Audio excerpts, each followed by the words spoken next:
盘龙文壶1个，金银错云纹尊1对，云纹壶2个，朱雀衔环杯8个，青玉盘子3对，波贝如2个，卷云纹4瓣团花鱼1个。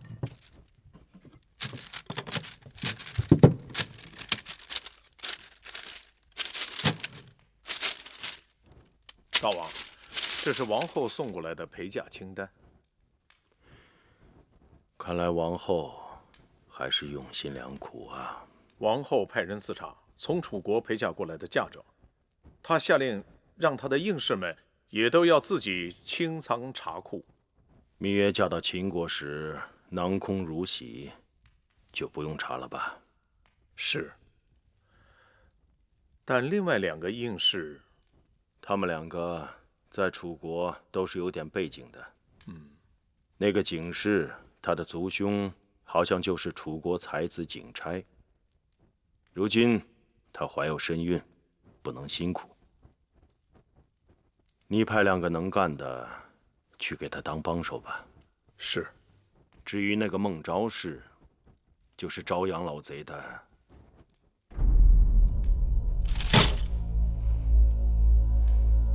寡人怎么忘了？孟昭氏就是楚国令尹昭阳的亲侄女。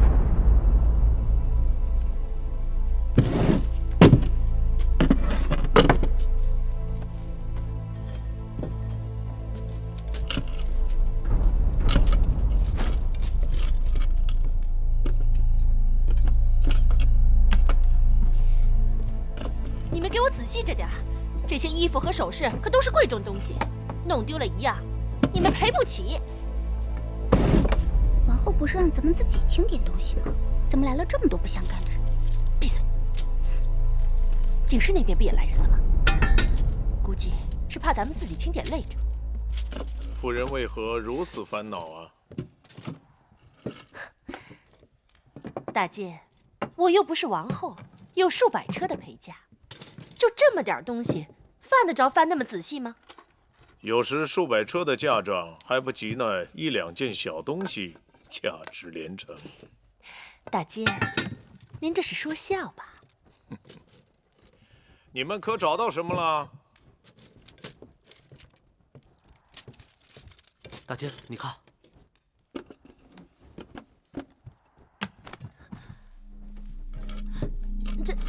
这是臣妾的家书。老奴要找的就是这东西。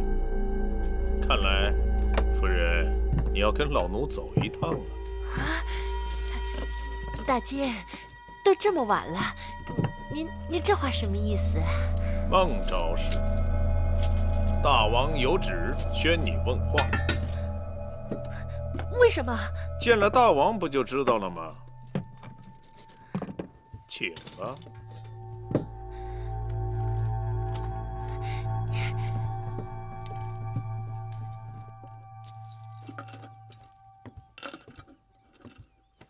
这些都是王后进宫后置办的，或是大王赏赐的东西。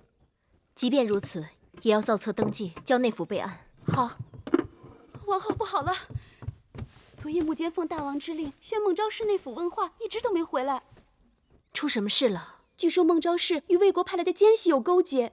这怎么可能？王后，莫不是有人要对付王后，从孟昭氏身上下手？孟昭氏是王后的陪嫁应侍，这事儿传出去，与王后怎么也脱不了干系。这事儿与王后本不相干，最好还是装作什么都不知道。这叫祸不单行。我身上的罪名还没有洗掉，孟昭氏又出事了，躲是躲不掉的。去宣示殿。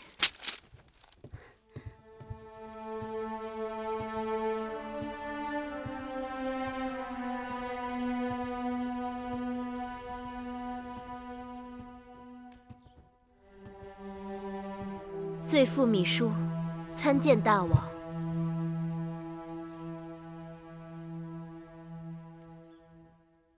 王后这是为何？芈姝身为后宫之主，竟对身边应从勾结外人，犯下如此滔天大罪，一无所知，难逃失察之责，疏忽之咎，愧对大王的信任与嘱托。望大王责罚。此事也怪不得你。孟昭氏不守妇道，暗中与宫外匪人来往，挑拨是非，兴风作浪。这一切都是见不得天日，是背着人做的。而和氏璧一案，你也是侥幸。若中毒的不是芈月，就可能是王后。如此看来，王后也是受害之人。大王，继儿，继儿，给娘亲笑一个。孟昭氏死了，来，你先下去吧。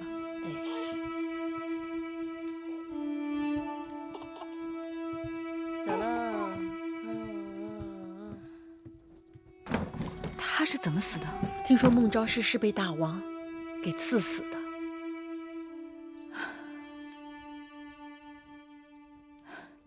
孟昭氏也是可怜，我不信他有什么胆子要与昭阳和公孙衍勾结。他的初衷也只是想在后宫争个高低位罢了。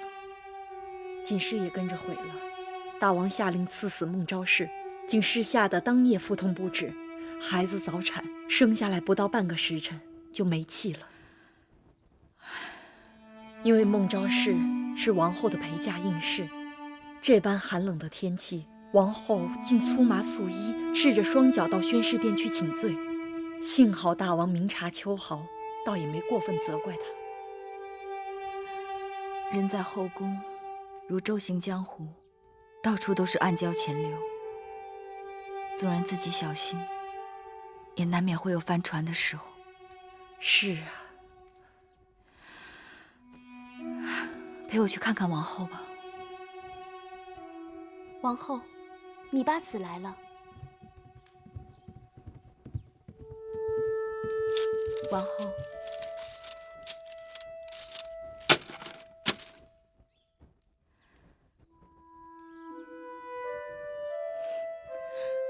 已经是早春了，姐姐不要一个人总闷在屋子里，跟我一同去园子里走走。昨日刚下了大雪，冰封千里，哪里有春意？姐姐把心胸放开朗些，那飞雪不也是漫天飞花吗？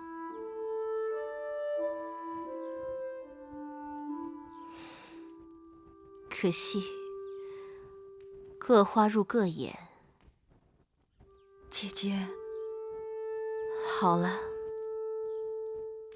上次之事，谢谢你在大王面前替我开脱。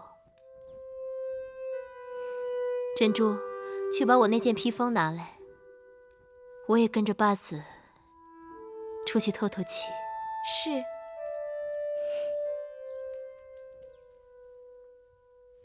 姑姑，你看，身子这几天刚刚好些，就往雪地里跑，当心着凉了。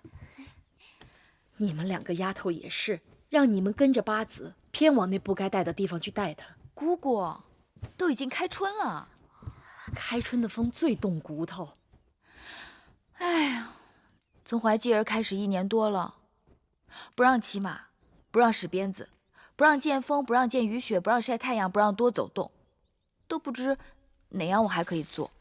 又不是姑姑要拘着你，你自己在鬼门关转了几回，转眼就忘了。所以呢，月儿得抓紧，下一个鬼门关在哪儿等着我还不知道呢。呸呸呸！姑姑，看看好不好看啊？好，这要是在咱们楚国呀，满山遍野的都是，到了秦国就显得金贵了。前2年我求着大王，从汉中移来了这几10棵梅树，今年还是头一次开花呢。开了花也不给寡人通报一声，连个谢字都没有。大王，臣妾这是才看到，刚刚摘下这几枝，正打算让人给大王送过去呢。还是你自己留着吧，元日刚过不久，放在屋里也添些喜气。哎，仙儿慧儿，你们多带些人过去，多摘些，给王后和其他几个宫的夫人送过去，让大家也添添喜气。是。大王今日怎么有空到臣妾这来了？刚才在王后那里坐了坐，顺便过来看看你。函谷关集结了大量秦军主力，军中粮草吃紧。王后提出用自己的陪嫁首饰筹备军粮，没想到王后真是深明大义。函谷关那边怎么样了？函谷关连日大雪，近日接到战报，各国兵马中只有韩、赵、魏3国兵马抵达了函谷关。燕国兵马尚未出动，楚国20万大军走到半路，突然说因为太冷，没有冬衣，不肯再前进一步。2日前，司马将军趁着大雪，夜袭了魏国的粮草大营，烧掉了他们的粮草，并意外虏获了几名建造弩机的韩国工匠。大王的话让臣妾想起一件事：孟莹嫁入燕国那函谷之地3载有余，刚开始燕国那边还常有书信来往，自从燕王驾崩后这半年多，怎么变得渺无音讯了？是啊，寡人心里也惦记得很。张子不日便会到燕国都城，他定可以见到孟莹，带回音讯。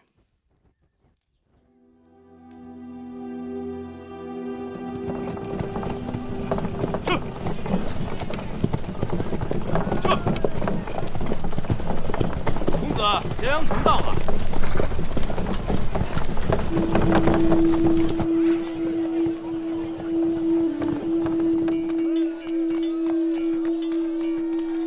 先生是来住店的啊，你们秦国大王招贤纳士，我会在你们这儿住一阵。哎，里边请。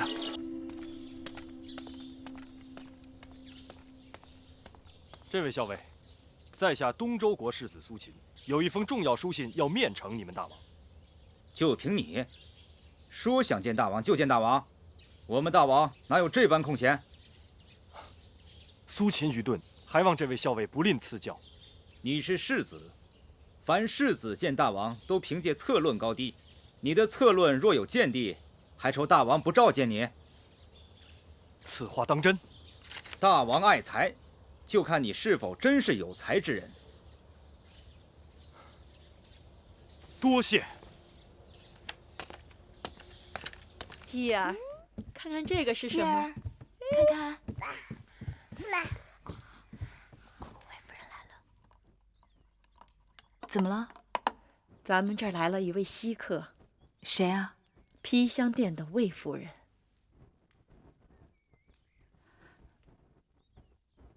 请她进来。是。继儿，继儿，继儿，继儿，乖。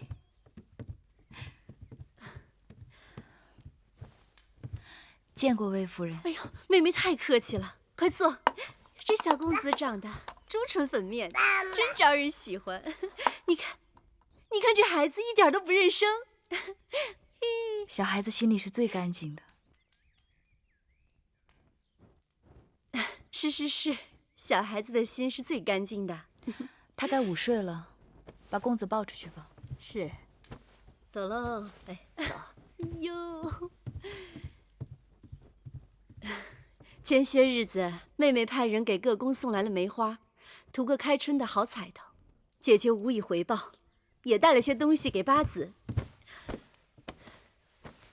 刚好啊，前一阵子华儿猎了些白狐，急坠成裘，让人赶着做好给我送来。我和妹妹的身量差不多，妹妹赶紧试试，看看合不合身。魏夫人客气了，这么贵重的礼物，我如何承受得起？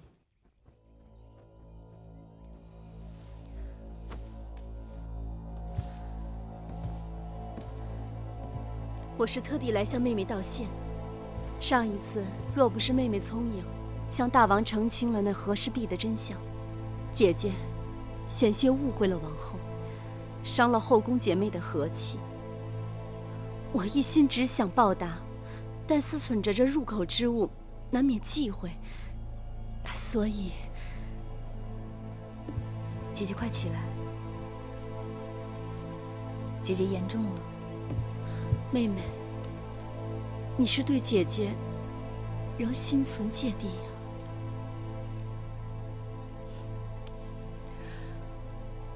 魏夫人若是真心，这声谢我收下了，但狐裘还是请魏夫人拿回去吧。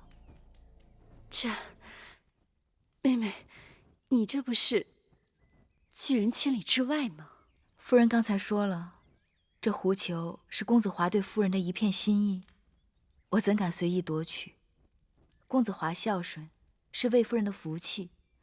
我也盼望着继儿有朝一日能长大成人，如公子华一般建功立业，得一方封地。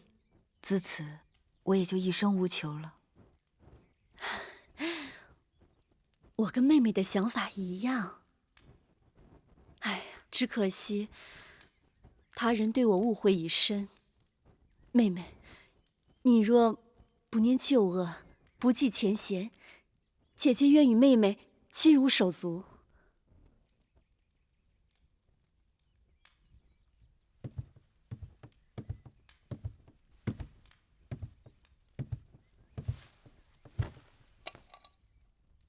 照我的脾气，就将他撵出去。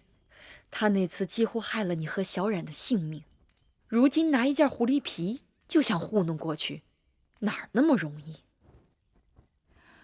或许魏夫人想做个洗心革面的人，在宫外面也许有，但后宫里头不会有。亏你没收他那件衣服，不然我还真得一把火烧了他。说什么入口之物难免忌讳，当年你娘亲就是穿了一件微后送来的锦袍，弄得生不如死，否则……八子，姑姑为何这么不开心呢？没什么开心的事儿。谁说的？这眼下就有一桩。你说说看。大王让母亲告诉八子，过几日，魏冉要跟着司马将军回来了，而且要在咸阳住上2日。大王要他回函谷关前进宫看看八子，让你们姐弟团聚一番。姑姑，小冉要回来了。是，小冉要回来了。小鸟飞，小鸟飞，要么要么。木星说过几日，这都过了几个几日了，小冉为何还没有回来呢？小冉就算回到咸阳，还得跟着司马错将军忙碌军务，闲暇了才能来看我们。小冉那么大点孩子，上沙场不哭就不错了，还能忙碌什么军务呀？难怪一路都在打喷嚏啊！原来有人在背后说我坏话呀！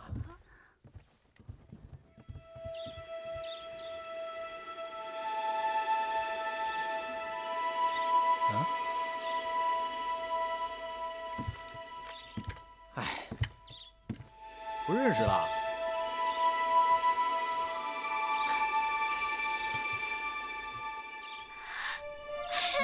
小冉，小冉，你怎么长得都已经比我高了？小冉一转眼变成大人了。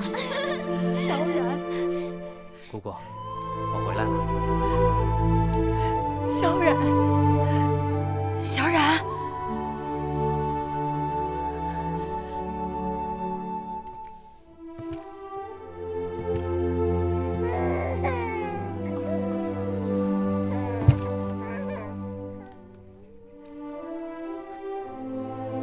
姐姐，小冉，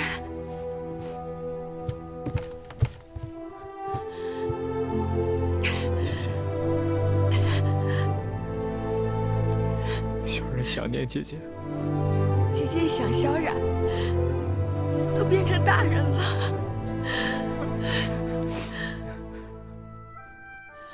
小冉，你看这是谁？这是继儿，快叫舅舅。继儿，继儿，我当舅舅了，我当舅舅了。来，继儿，继儿，姐姐觉不觉得继儿跟我小时候有些相像？可不是，都说外甥像舅舅呢。不过继儿可千万不要真的像我，小冉从小到大，给姐姐、给姑姑添了多少麻烦，惹了多少祸事。小冉，让姐姐好好看看你。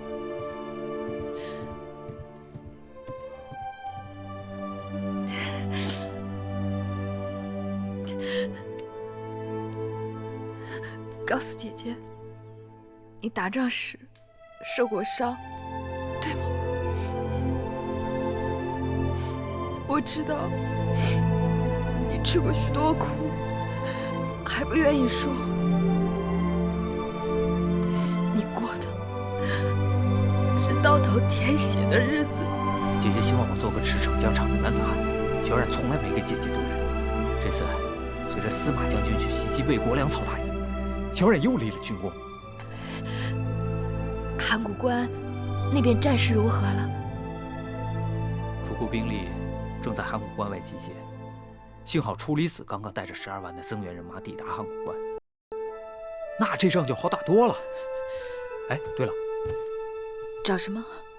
我那包袱呢？在这儿呢。哦，好，来，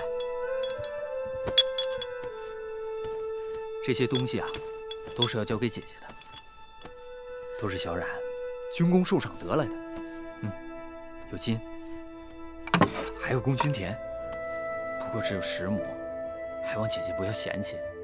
哦，这2块玉也是我在疆场上得来的，就算作是给继儿的见面礼吧。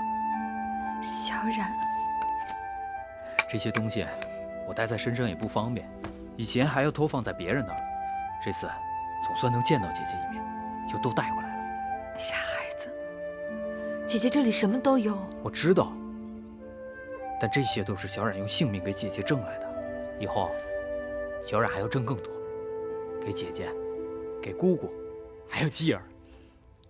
好，那姐姐先给你收着，再给你添上一些，等着将来给你娶媳妇儿用。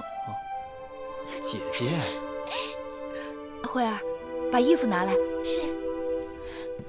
姑姑和姐姐给你做了几件新衣，你在外行军作战，千万别受寒了。哎，看着就暖和。小冉，姐姐几年前给你的东西，你可妥当收着了？姐姐说的是《孙子兵法》13篇。正是。放心吧，小冉一直缝在贴胸的地方，有空的时候就拿出来看看。他可是我随身不离的先生，我要时常向他请教呢。那是大智慧，会让你受益匪浅。小冉明白。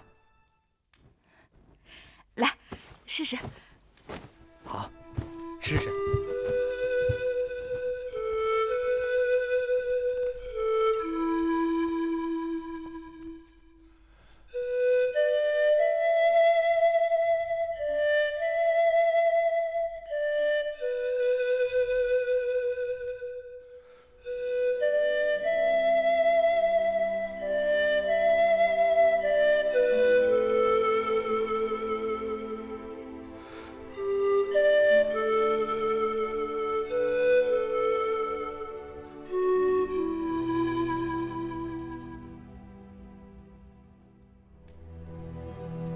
怎么不吹了？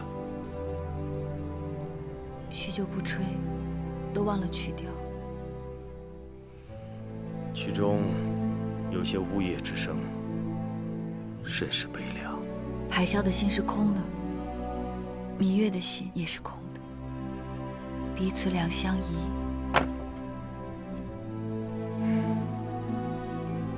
是因为你弟弟小冉走了吗？司马将军告诉寡人，魏冉天赋异禀，才思敏捷，假以时日，定是个领兵统将的人才。多谢大王赞许，大王日日忧心国事，可芈月却饱食终日，无所事事。寡人心中想起一事，或许芈月可为寡人解怀。还记得四方馆吗？那些士子天天雄辩，很多都会写成策论，有些优秀之作会送到宫里来。可是遇上函谷关战事，军情紧急，这些策论都放在那儿蒙尘了。你若无事，可以去替寡人看看这些策论，挑选分解。而且这些策论诸子百家俱有，五花八门的理论相互攻击，倒可让你增长见识，辨别蛊惑之言。真的？寡人何时骗过你？芈月多谢老伯。为何要谢老伯？周有太任，善教文王，可谓良母；亦有一将辅佐武王，可谓贤妇。月儿不才，月小先贤，为夫君分忧，也为将来教导继儿，增长见识。既然丫头喜欢，就这么定了。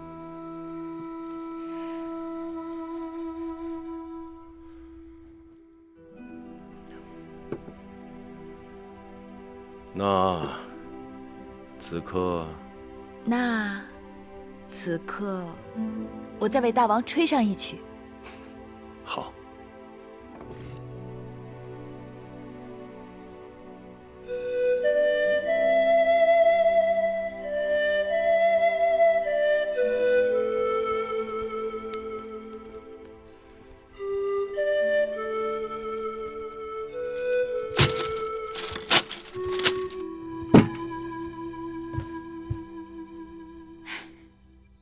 开始吧。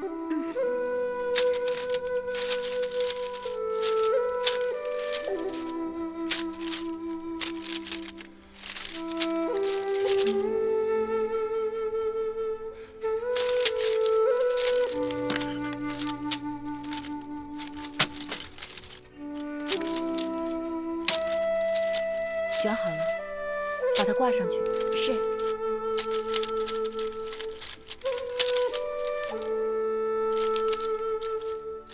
以天为法，为方以举。这是姑苏唐记的策论，属于墨家。把它分开放。是。哦，这位校尉。怎么又是你？请问大王最近可有看我的策论？我说你这人是不是想当官想疯了？日日来问。大王最近忙于军务，哪有时间看你的策论？如果大王看了你的策论赏识你，自会派人去找你。你跑到这宫门来纠缠有什么用？不，在下不是想当官，在下真的有急事。这位校尉，麻烦你通报一声。行了，我说你这策论才交上多久，就急成这样？人家交上来1年半载没回音也不急。都跟你这样，这宫门不走人了。走。不是，这位校尉，我真的有急事，麻烦你通报一下。在下苏秦，姓苏名秦，东周人。我这次……快滚！你怎么可以口吐脏字啊？我怎么口吐脏字了？我说什么了？快滚！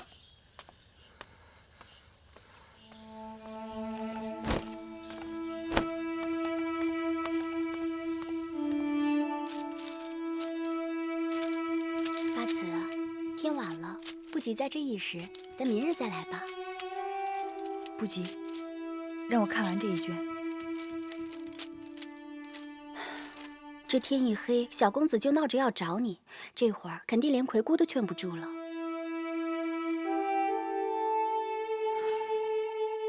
我看完这一卷吧。这一卷是墨家驳儒家的言论，格外精彩。再过一会儿，大王就要回宫了。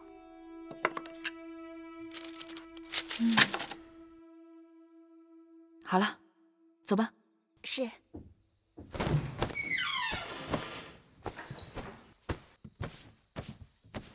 姑姑，我回来了。你可算回来了。继儿呢？继儿一直哭着找你，奶娘好不容易才给哄睡了。我也是没办法。我每日去成明殿读这些策论，其实也是为继儿读的。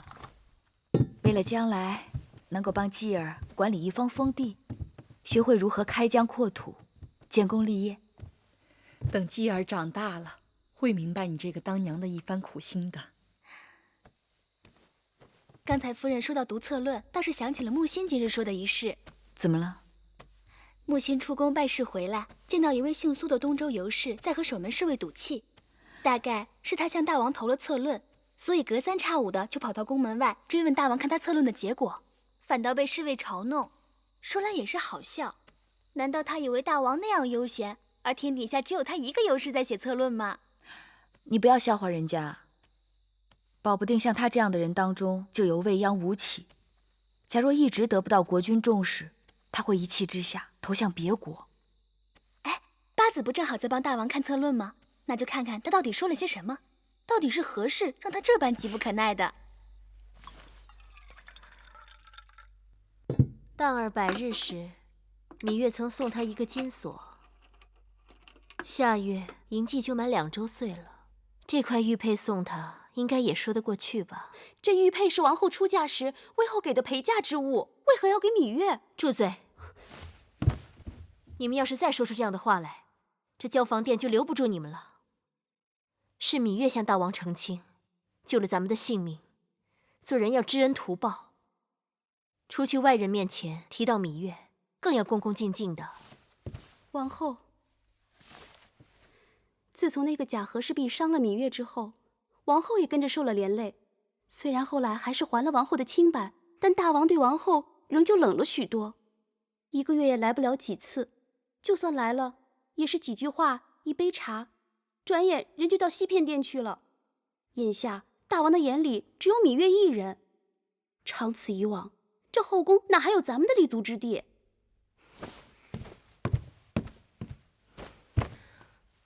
王后，奴婢也是实在看不下去。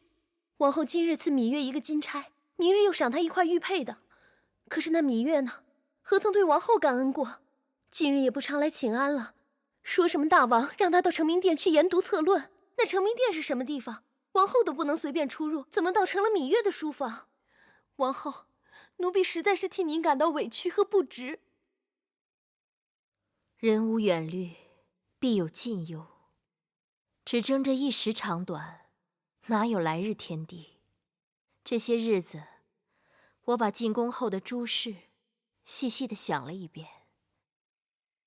我是楚国的嫡公主，嫁到秦国为一国之后，但万事都不如那芈月伶俐周到。芈月能的，我不能，所以种种困顿怨不得别人。你们都起来吧。你们的心思我懂，但我的心思你们不懂。别在乎这一钗一玉的，都是身外之物。你们说，眼下是什么季节了？冬天过去了，已经开春了。冬日万物蛰居养息，眼下已是春天了。把眼睛放亮了，到处都是机会。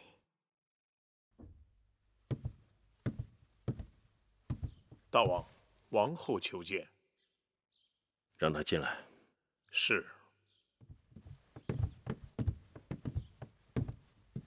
大王，王后有事吗？臣妾听说函谷关战事吃紧，大王运筹帷幄，日夜操劳，心神交瘁，臣妾十分不安，不知是否能替大王分忧。后宫千头万绪，王后已经够辛苦了，前朝之事就不用王后分心了。无论前朝后宫，眼光见地均是第一位的。臣妾过去见地不足，料理后宫捉襟见肘。听说承明殿策论堆积成山，芈月帮着翻阅分类，仍是左支右绌，臣妾愚钝，愿效犬马之劳。王后的意思是，大王珍重才学出众之女子，臣妾作为大王之妻，后宫之主，理应不耻相师，研读策论，提高学识。疏而不才，望大王御惩。王后勤奋好学，寡人自当成全。多个人手，多把力气，你与芈月共同研读策论，定能相互切磋，相以成强。谢大王。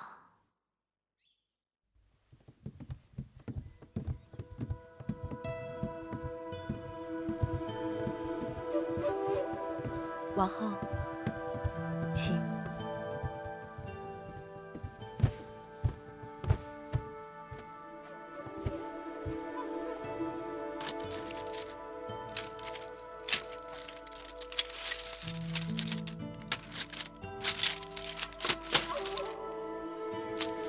珍珠，给我。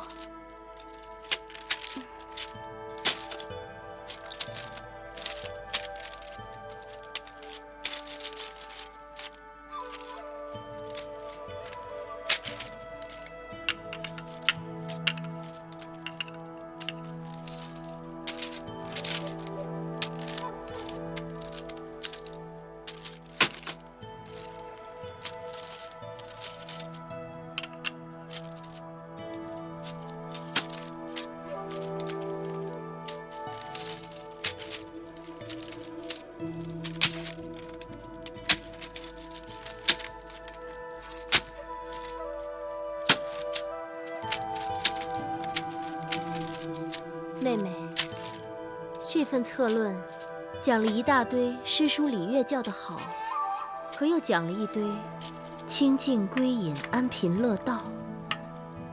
这世子说他是儒家，可我看他反倒像是道家。儒学中有多个学派，我想这个世子推崇的，该是儒家中的颜氏之儒。颜氏之儒。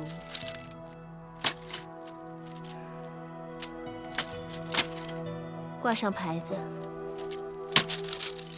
勿因之而动之，法天地之始，万物自然。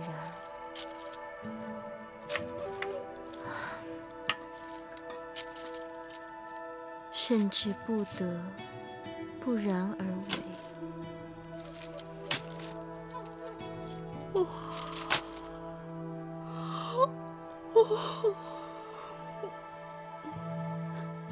都2个多时辰了，我也真是有点乏了。珍珠，你去给我们姐妹烹壶好茶来。是。姐姐乏了便歇一歇。这些策论读起来虽都新奇有趣，但分类却是个心细的活儿，急也急不出个所以然来。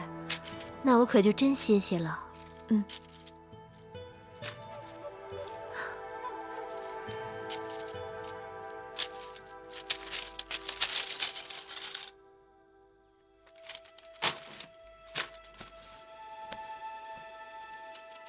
父王，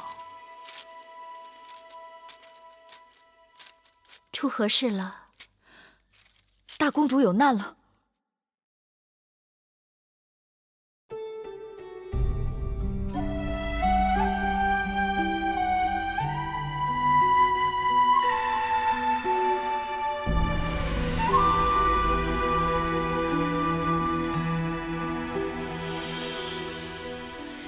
繁星如许，明月如初，前尘往事从何起数？心有情丝万千言书，却生得一缕孤独。春花开谢，秋草又枯，盛衰荣辱，如何细数？你水暖，为谁寒？换不回一人如故。尝尽悲欢离合人间苦，却怎么咫尺天涯陌路？去心诉，是一度，去情再相负。愿为你平静柔情傲骨，望尽相思红颜凋零处。我只愿与你朝朝暮暮，爱如心，恨如骨，生死再相负，愿为你永生永世守护，愿为你永生永世守护。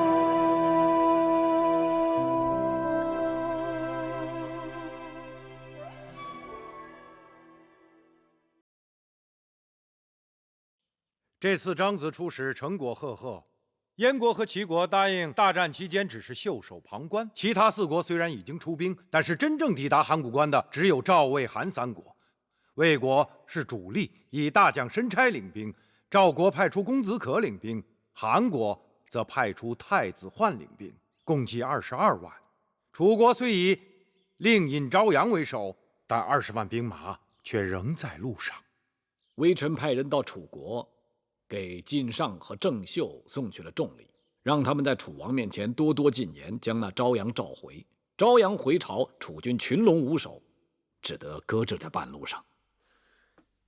这次张子出使，已使5国之间有了嫌隙，但3国联兵仍对秦国有很大威胁。诸卿有何高见？3国联军各有所长。赵国多年与敌人部落往来，学习的是敌人的骑兵之术，所以此次赵国派出的是铁骑，而魏国出的则是名闻天下的魏武卒方阵。魏武卒身体强悍，训练有素，而且身披重甲，在战场上一般别国的士兵奈何他们不得。韩国中的则是弓箭弩机，韩国射士经常在远程射杀敌方大将，实是防不胜防。3国如果分头作战倒也罢了，联合作战，愿中晋皆有照应。不好办呐！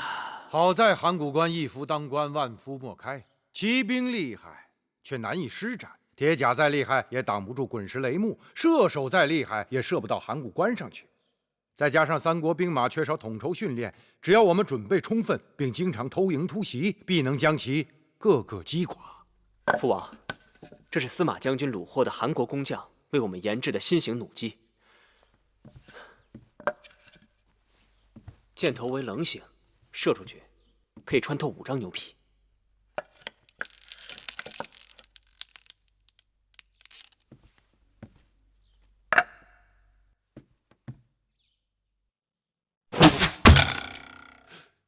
实在了得，好厉害！厉害，果然是好东西。难怪都说天下强弓劲弩皆自韩出。这弩机除了可以大量用于函谷关之外，还可以用来对付义渠。它比弓射程远，在战车上使用更加灵活。眼下这义渠人在公孙衍的唆使下，屡屡派出骑兵在我大秦背后作乱，搅扰边境。有了它，义渠骑兵的速度和坚固的皮甲就都会失效。可是有一事寡人不得其解：诸国陈兵函谷关，为何那燕国一开始也跟着趟浑水？自大公主嫁到燕国以后，两边一直相安无事。可这一年，不知道燕国那边出了什么状况。此次微臣出使燕国，向燕王也询问了有关议后的情形。燕王回答的支支吾吾，就连大王您的书信都要由他转交。议后和公子侄的处境不妙啊！大王，何事？王后和芈八子求见，他们在列国游士的策论中发现了大公主的求救信。猛迎。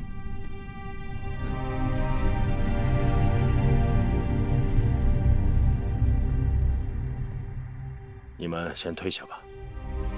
微臣告慰，微臣告慰。朱离子，你留下来。是。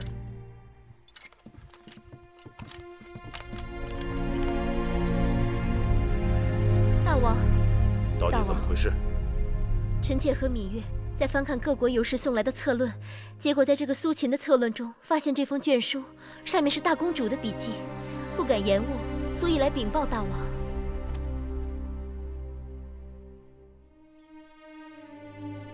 大胆小人！大王，怎么了？你自己看。那苏秦如今何在？已经派人去请了。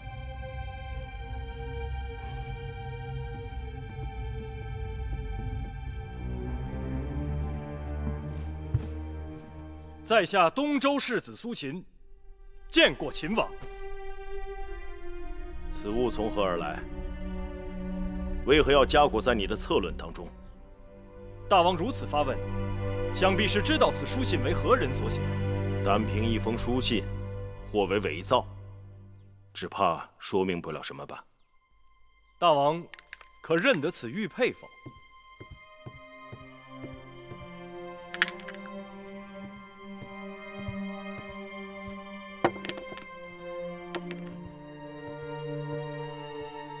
果然是孟莹所有。自燕先王驾崩以后，太子快继位，他胆小懦弱，没有主见，国事权掌控于相国子之之手。子之野心勃勃，又心图谋燕王之位，因忌惮义后母子的存在，所以半年前将义后孟莹3岁的儿子公子直送到韩国为人质。子之还不放心，与韩王勾结，把孟莹母子幽禁于韩国都城。如今听闻燕王快欲将王位让于相国子之，倘若子之成功，义后母子必将为其所害。岂有此理！燕王昏庸，子之大胆，这是趁人之危。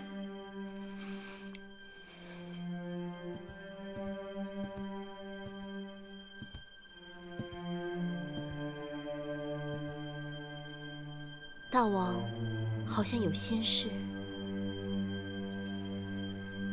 大公主的求救信是王后发现的，王后对此有何看法？燕国如此对待大公主，实属无礼。大王即使出兵讨伐问罪，也是情理之中。但眼下函谷关军情紧急，牵一发而动全身，权衡利弊，不可因小失大。所以臣妾以为，还是要以大局为重。王后的意思是，先解函谷关之围，再救大公主之位。孟莹向来识大体，她若知道内情，定能体谅大王的苦衷。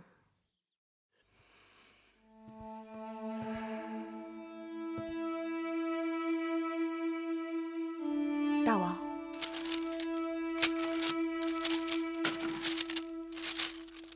丫头啊，依你看，寡人当派兵去接孟莹回来吗？若以国事论，的确是没有足够的兵力去问罪燕国。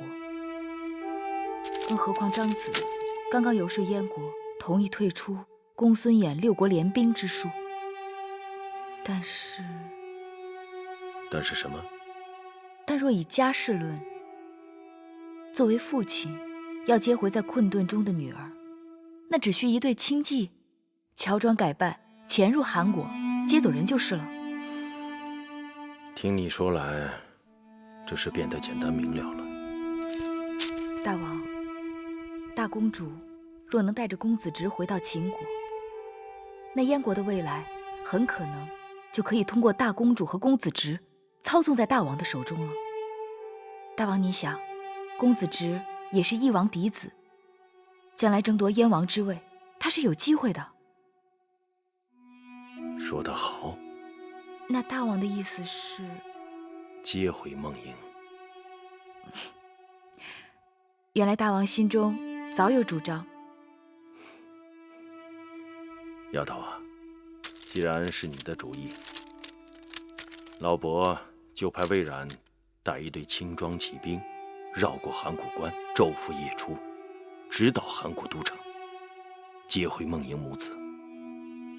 你不会反对吧？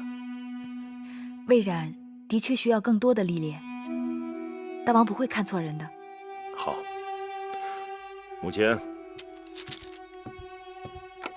大王，传司马错明晨进宣誓殿听旨。是。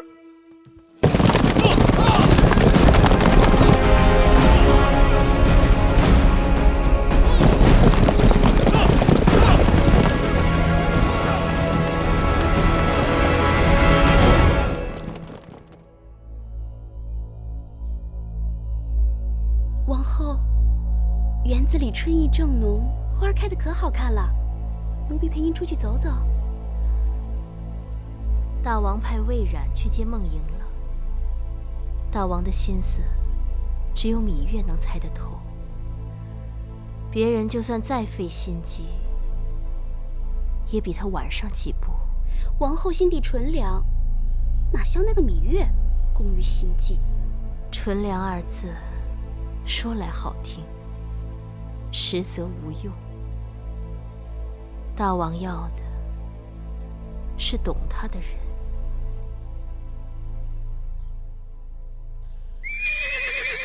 来了。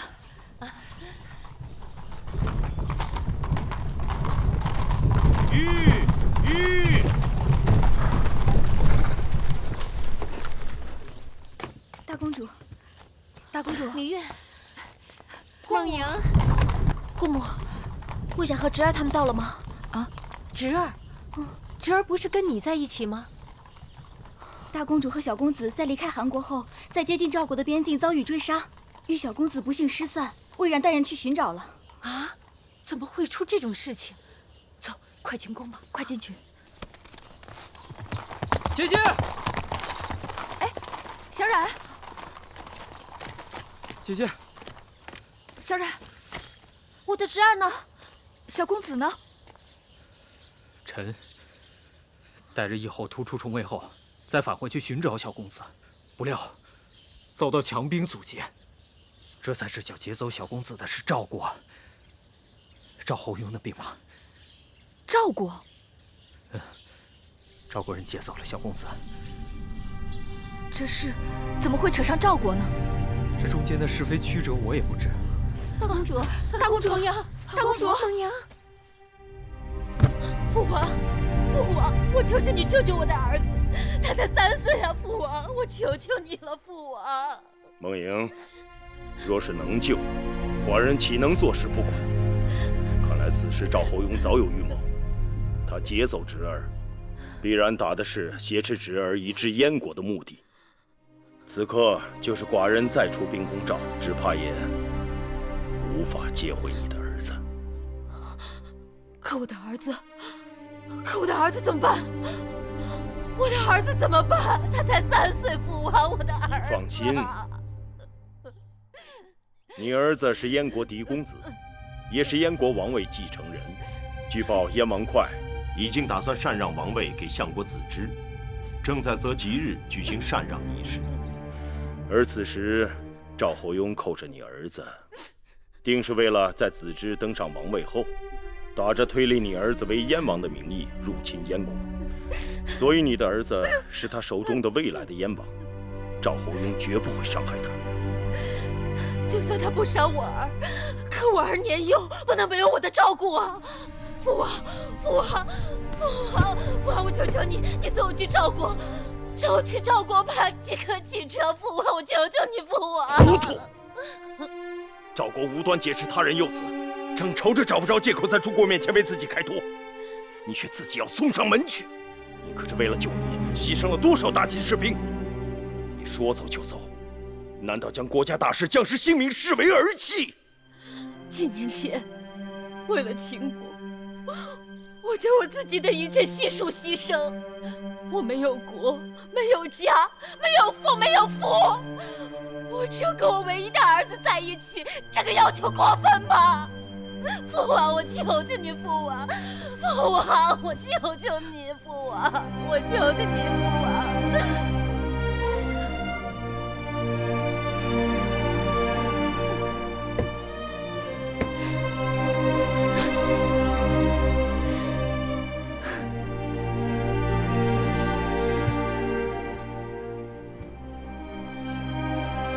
我永远都只是你棋盘上的一颗棋子。大公主，大公主，大公主！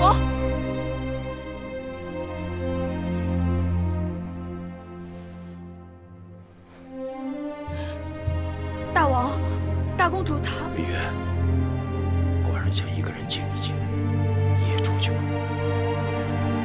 是。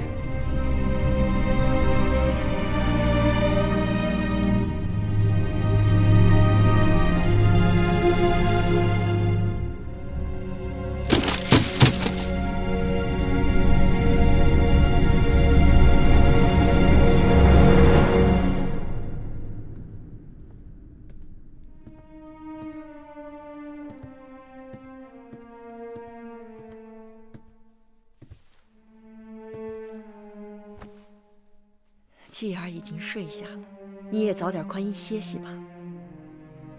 我这会儿还不想睡。月啊，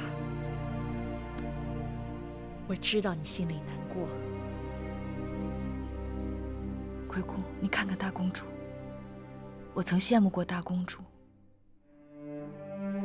她有大王的父爱，有迎夫人那样睿智的姑母。身为嫡公主，出嫁为王后，孩儿可以继承大位。可如今，她还不如街市上一个普通妇人。这天下是男人的天下，男人争到了功业，女人则流尽了眼泪。姑姑，我不喜欢这样。可身为女子，又能怎样？我不知道，但我不愿意在这样一个四方天地里，由别人来摆布我的命运。奋击百万，沃野千里，蓄积饶多，地势行变。此所以天府，天下之雄国也。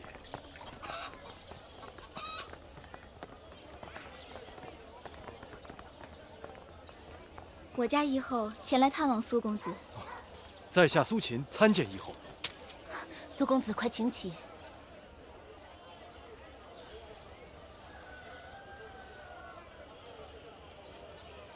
可否进去说话？请。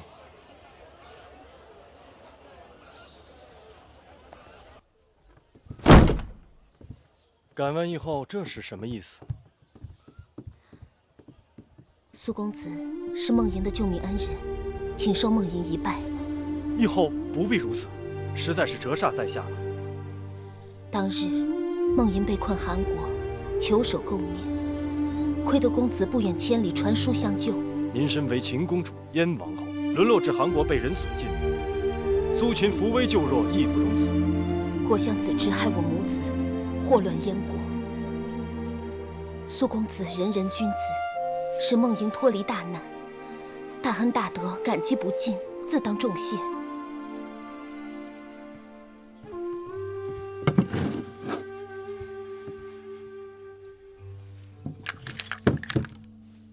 公主把苏秦当成何人呢？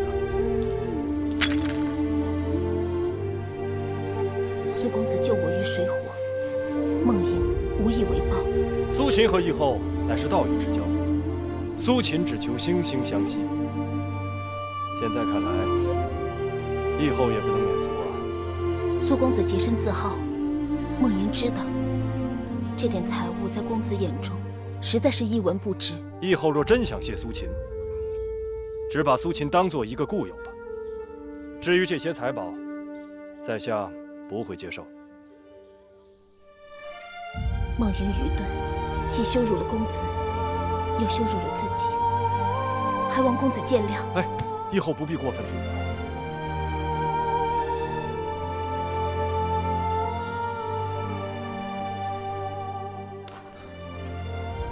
在下失礼了。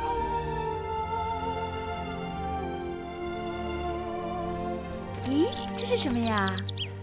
要鸟，要鸟。我喜欢鸟。今儿要小黄鸟，交给娘亲贝凯风。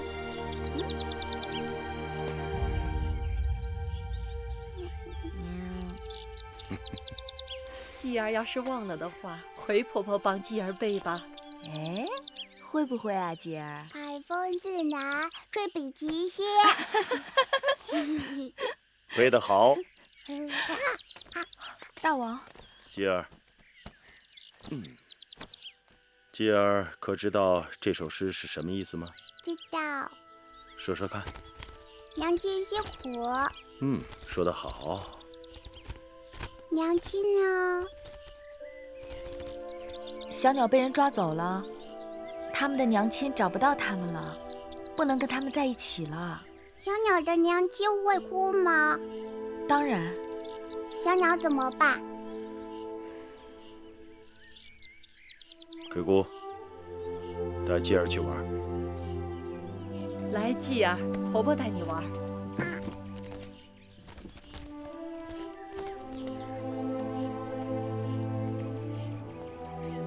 大王刚才的样子好高兴。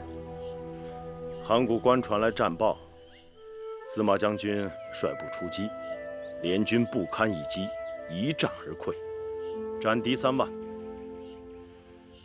联军堵在我家门口快1年了，期间我们战死了1位公子，7位封臣，5万将士。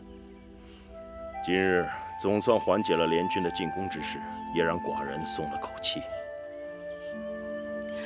恭喜大王！那大王，趁着函谷关大捷，大王能否让小鸟和他的娘亲从此团聚？你是在为梦莹求情？是。既然赵国在函谷关吃了败仗，折了他们的傲气，那正是大王与他们周旋的好机会。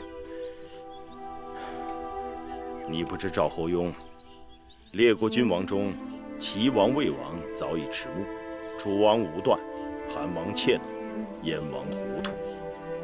能与寡人相比者，为赵侯雍，有极大的抱负和野心。如今，公子职已经落在他手中，将来必定会狠狠地咬燕国一口。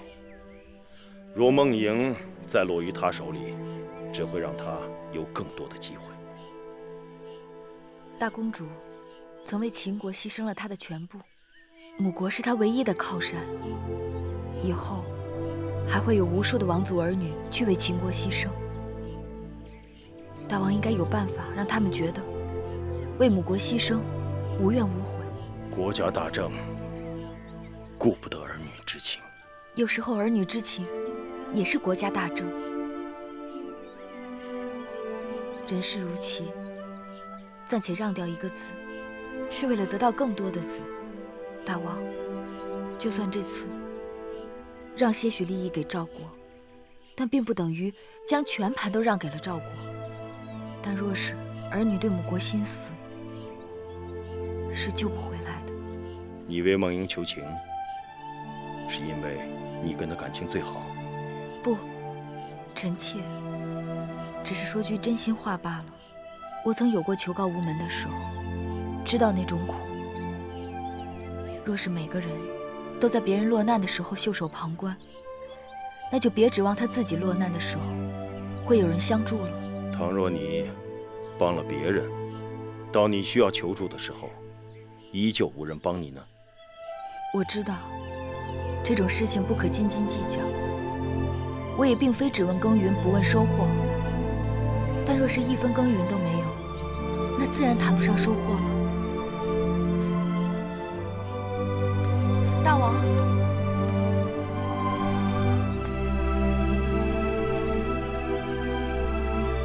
寡人会派人出使赵国。多谢大王，多谢老婆。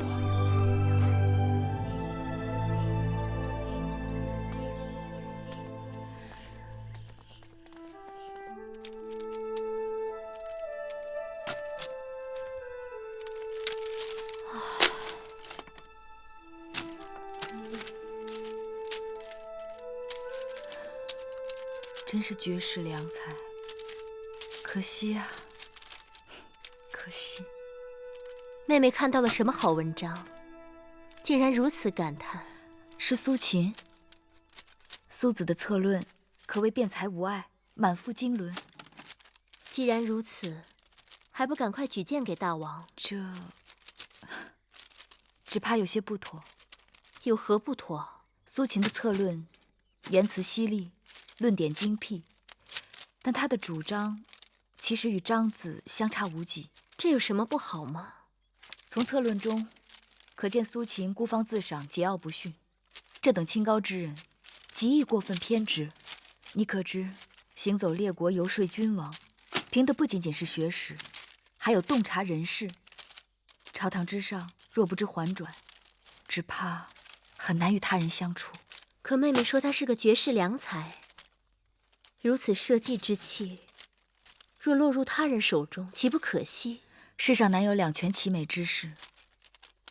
正因为苏子才华横溢，国士无双，才让我想起公孙衍弃官而去的前车之鉴。一山不容二虎。眼下秦国朝堂之上，张子深得大王重用。从策论中，可窥知苏子的谋略主见与张子相似。若引荐苏子入朝，他与张子相处和睦还好；若是不和，只怕会让大王十分为难。我也不知道该怎么办，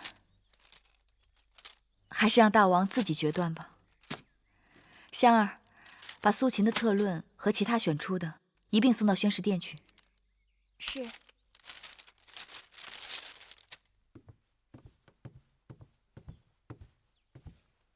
大王，苏秦求见。何事求见？承明殿已将苏秦的策论送来多日，他想请大王面见，一述策论。这策论可有芈月的特别推荐？那就先退回吧。是。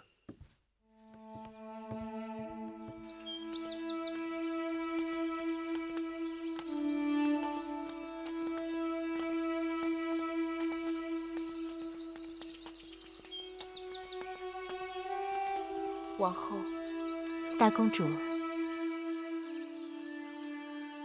大公主脸色不好，是不是哪里不舒服啊？派去出使赵国的甘茂大夫回来了。甘大夫把公子直接回来了？没有。赵侯雍先是称病不见，后又百般推诿，交涉没有结果。就算如此，大王也还是会另想办法的。王后费心了。无论怎样，大公主能在韩国将求救书信托人带出，一世吉人天相，十分难得。那带信的世子更是锲而不舍，百般不易，才将大公主的书信送到大王手中。那苏秦的确是忠义之士，救我母子于水深火热之中，大恩大德，让孟莹此生无以为报。据我所知，苏秦是饱学之士，他的才华若能得到父王的赏识，留在秦国建功立业，岂不也是美事一桩？大公主说的当然不错，不过我听说，苏秦给父王上了数次策论，都石沉大海。王后是否得知原因？虽然大王让我与芈月一同研读策论，但苏子的策论从未沾过我手，都是由芈月考量。我想苏子的才华，芈月一定也看到了，定会鼎力相助，将苏子推举给大王。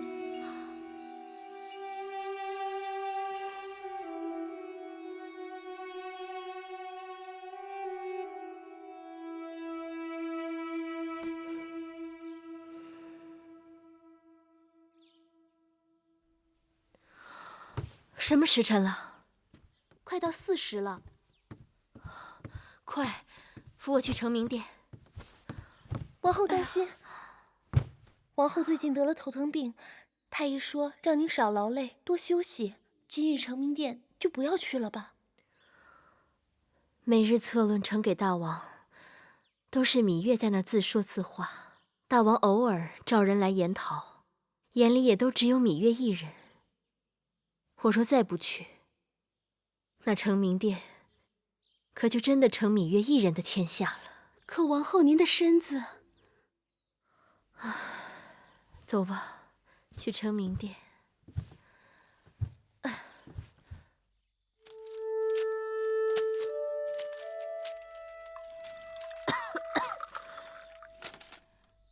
姐姐，你身子不适，还是早点回去歇息吧。不碍事。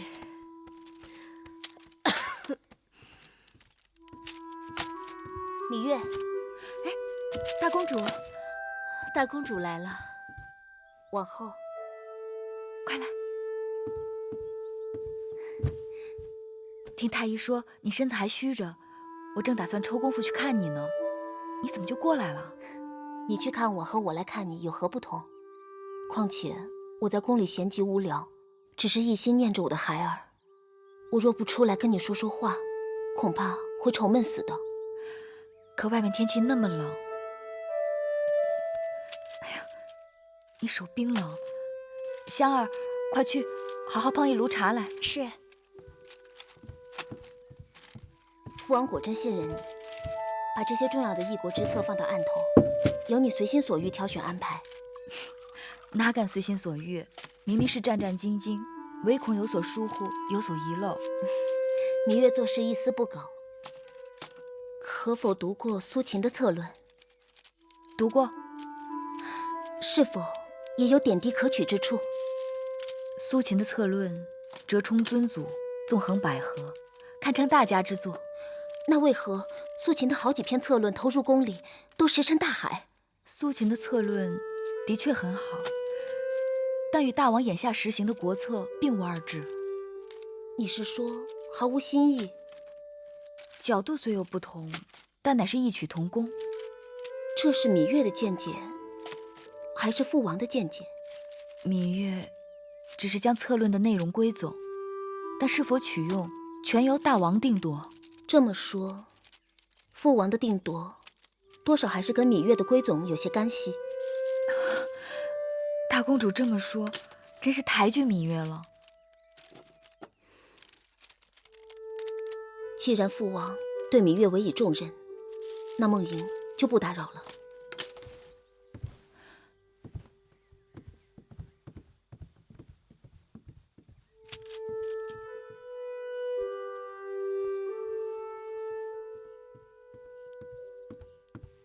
大公主，王后来了。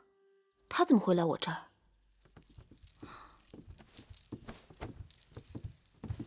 王后，王后难得来我这儿啊。王后请坐。大公主也坐。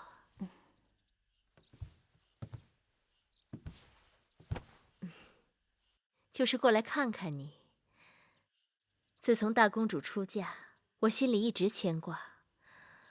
当日只想大公主的婚事有些牵强，没想到还有那么多的挫折与困顿。梦莹不怨别人，只怨自己命不好。大公主何苦如此，自怨自艾？吉人天相，说不定身边就有人能帮你呢。我是父王已嫁出去的女儿，命如草芥。大公主与芈月一直交好，在后宫，芈月深受大王宠爱。大公主心里若有难处，何不求芈月帮忙？芈月也只是后宫嫔妃，尽管父王对她宠爱，但识人用人这种大事，恐怕芈月也做不得主。大公主错了。大王一贯对芈月言听计从，芈月就算做不了全部，也能做一半的主。大公主应该知道，张子张相在朝中的地位无人能比。父王爱惜张子的才华，张子有才不假，但若无芈月，他怎可能在朝中要风得风，要雨得雨？既然芈月能帮得了张子，就能帮得了苏子。张子与芈月的情分与他人不同，张子曾对芈月有恩，芈月知恩图报也不为过。所以，芈月不愿有人在朝中与张子并肩，互争短长，也是情理之中。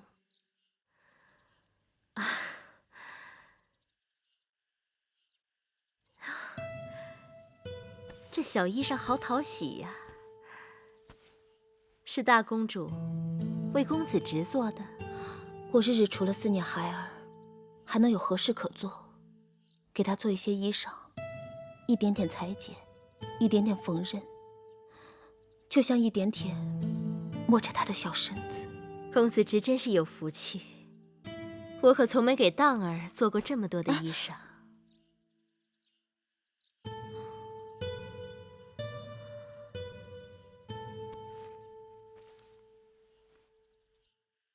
这个是给大王做的。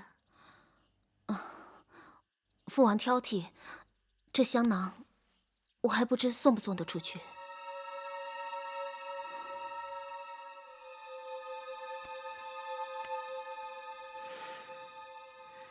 做得真精致。大公主向来心高气傲，今日看她的模样，却可怜得很。我原本只是猜测，今日之事真是巧中带巧，一下子看破了她的心思。大公主的心思吗？心高气傲的人，越是容易显露自己的心思。她是对那个落魄世子情有独钟。王后说的是哪个世子啊？当然是东周那个苏秦了。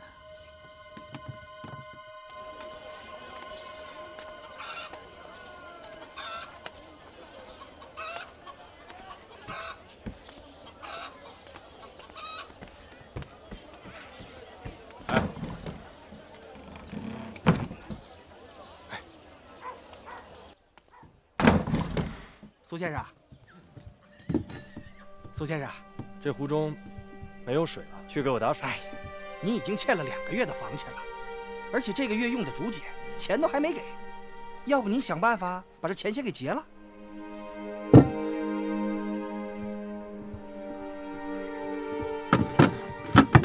别翻那个箱子了，没有值钱的东西了，值钱的早都抵出去了。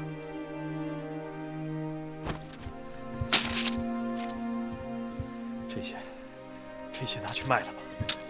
苏先生，这可是您费尽心血熬夜写出来的策论呐。这些策论若有用时，价值万金；若无用时，它一文不值。现在它已经没有用了，拿去都卖了吧。实话告诉您吧，这写过字的竹简呢，也值不了几个钱。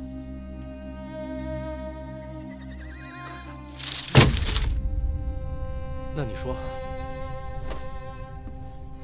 这个房间里还有什么值钱的东西？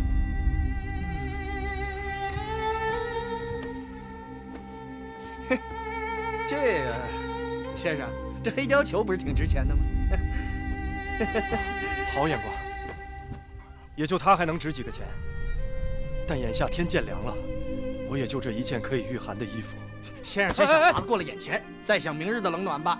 啊，要不我马上送去典当了。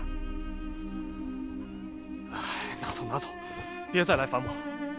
哎。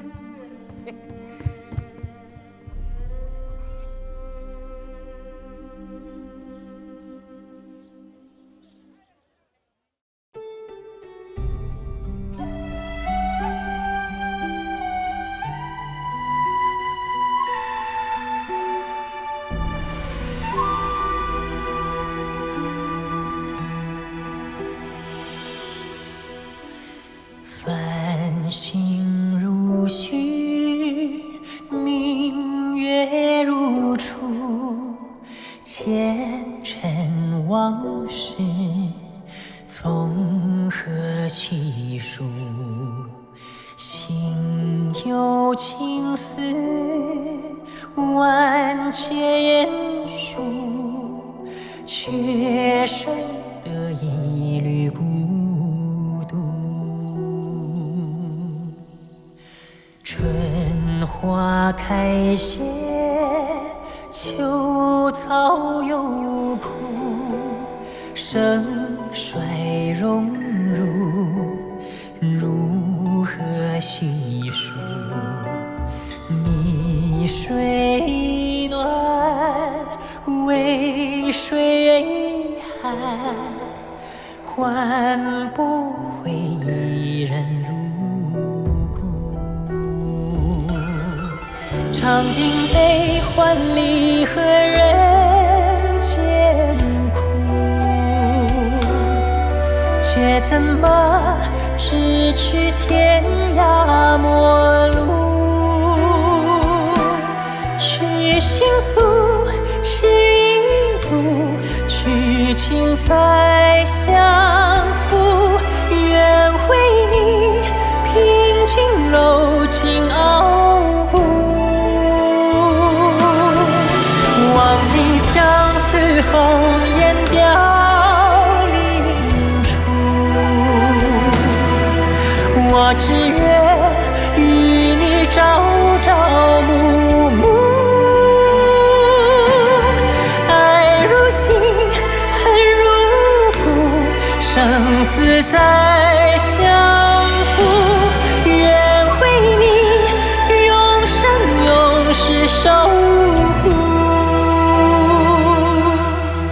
愿为你永生永世守。